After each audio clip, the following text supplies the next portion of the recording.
Bonjour à tous, heureux de vous retrouver pour ce Parlons Placement à épisode 20 avec plusieurs questions intéressantes au programme. Faut-il faire confiance à son banquier? Rien que ça. Ensuite, on va s'intéresser à l'argent qui dort sous votre matelas. Les deux sujets sont peut-être liés. Et puis, troisième partie de cette émission consacrée au SCPI. Et oui, vous le savez, on en parle souvent dans cette émission. Le placement dans l'immobilier de bureau, notamment, a beaucoup de succès. On va revenir sur toutes ces raisons et surtout essayer de comprendre si ça peut durer.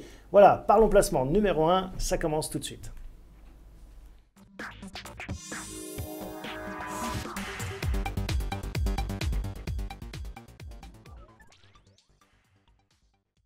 Bonjour Jonathan. Bonjour Thomas.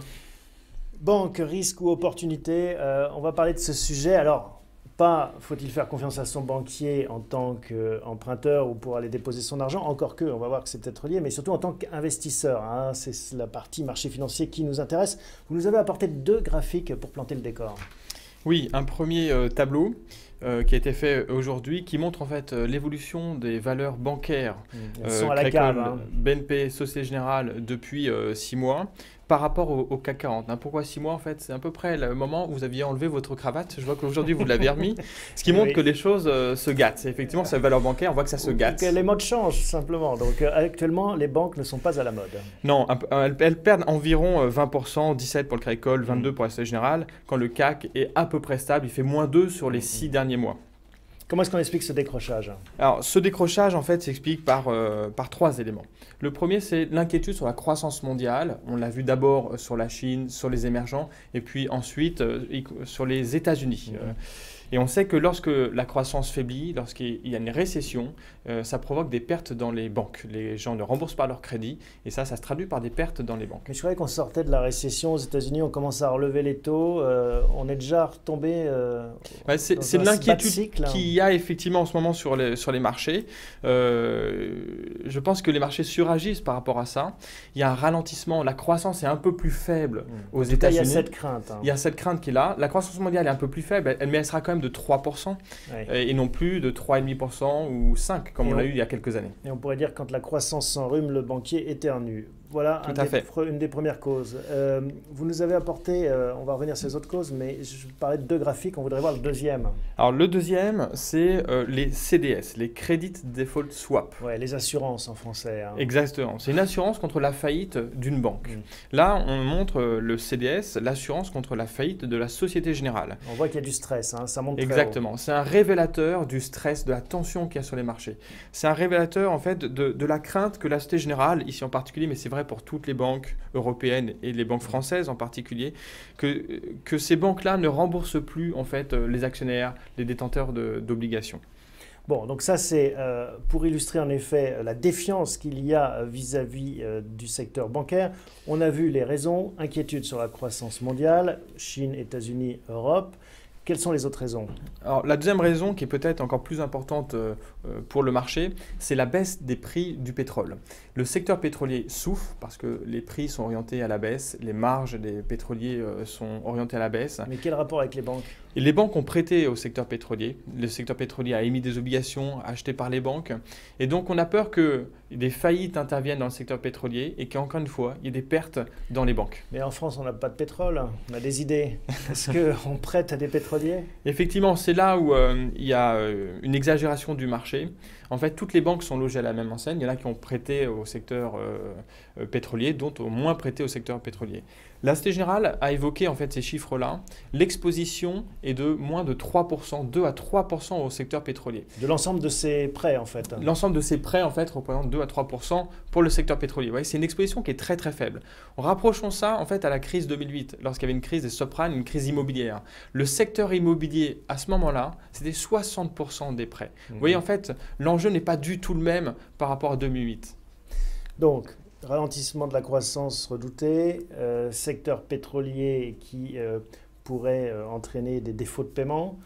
Est-ce qu'il y a d'autres raisons? Une autre raison en fait dont on ne parle pas beaucoup et qui est propre en fait à l'Europe, il y a un nouveau mécanisme qui a été adopté il y a quelques mois et qui est entré en vigueur le 1er janvier 2016, c'est le mécanisme de résolution des crises bancaires. En cas de faillite des banques, dorénavant, les États n'aideront plus, comme ils l'ont fait lors de la crise de 2008 puis de 2011-2012, ils n'aideront plus les banques. D'abord, ils feront appel aux actionnaires, ensuite aux détenteurs d'obligations ce qui semble logique jusque-là, parce que d'habitude, c'est clients. Ce qui se passe quand une société va mal, ce sont ses actionnaires qui sont exposés et qui prennent le risque. C'est logique, on peut le comprendre du point de vue moral, mais du point de vue économique, la banque est toujours un cas à part. Ce n'est pas une entreprise comme une autre, parce qu'il faut se rappeler qu'une banque, c'est le poumon de l'économie. Si une banque tombe, en fait, si elle ne prête plus, tout le système bancaire s'écroule et l'économie s'étouffe. Bon, ça ne veut pas dire que les banques ne seront pas sauvées par les États in fine, mais ça veut dire que les actionnaires seront rincés cette fois-ci. Il n'y aura pas ce fameux moral hasard. Et c'est ça aussi qui est un facteur de crainte. Effectivement, on se dit que le risque augmente parce que l'inquiétude sur la croissance mondiale, l'inquiétude sur le secteur pétrolier. Et dans ce contexte-là, les règles du jeu ont changé. Ce n'est pas favorable pour les actionnaires des banques. C'est pour ça qu'elles ont surréagi en ce début d'année. Est-ce qu'on est toujours dans cette crainte aussi systémique, cet effet domino? Si une grosse banque tombe, elle entraînerait avec elle d'autres compères? Oui, ça a été aussi la crainte du marché. Il y a eu quelques banques qui ont été touchées, quelques banques italiennes, des banques suisses, des banques anglaises. Et on a eu peur effectivement que d'autres banques soient touchées. C'est pour ça que toutes les banques du secteur ont été rincées en bourse. Bon, si vous avez décidé de nous parler de ce sujet, c'est parce que vous y voyez à contrario une opportunité. Vous dites, bien sûr. Voilà, il faut nager à contre-courant en ce moment. Vous me voyez venir tout à fait. Il y a deux raisons essentielles à ça. On pense effectivement d'abord, c'est que le secteur pétrolier va bénéficier, à notre avis, d'un rebond des cours. Ça, c'est une position assez forte qu'on a. On est un peu au-dessus des 30, autour des 30. Voilà, on est actuellement au-dessus des 30.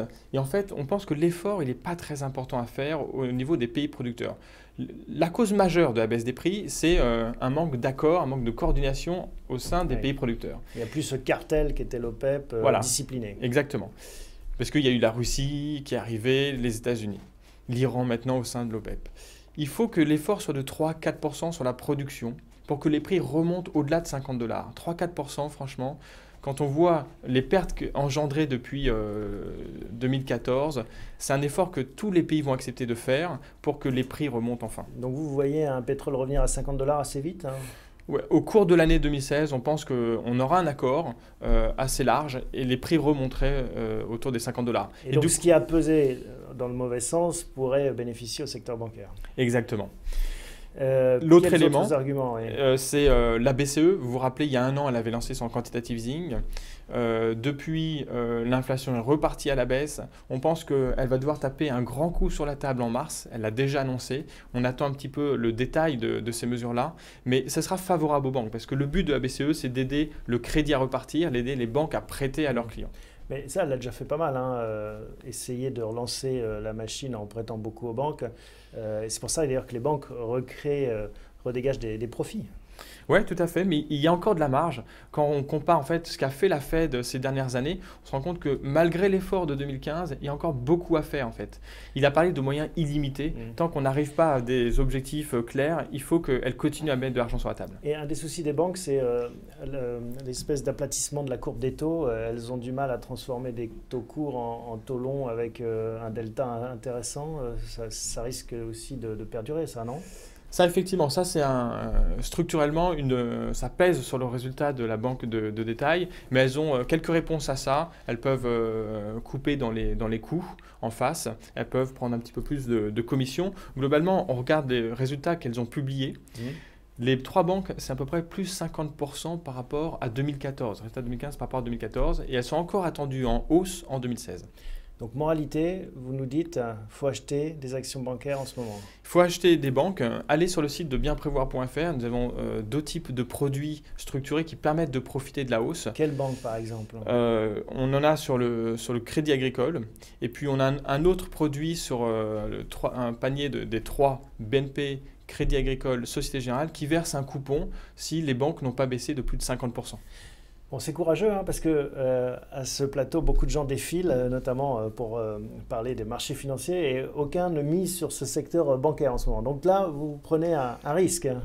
Ah oui, c'est comme ça qu'on gagne de l'argent. Il faut savoir prendre des risques au bon moment. Et ben voilà, on va suivre ce pari intéressant que vous nous avez présenté, Jonathan. Merci beaucoup. À très bientôt. Merci à vous.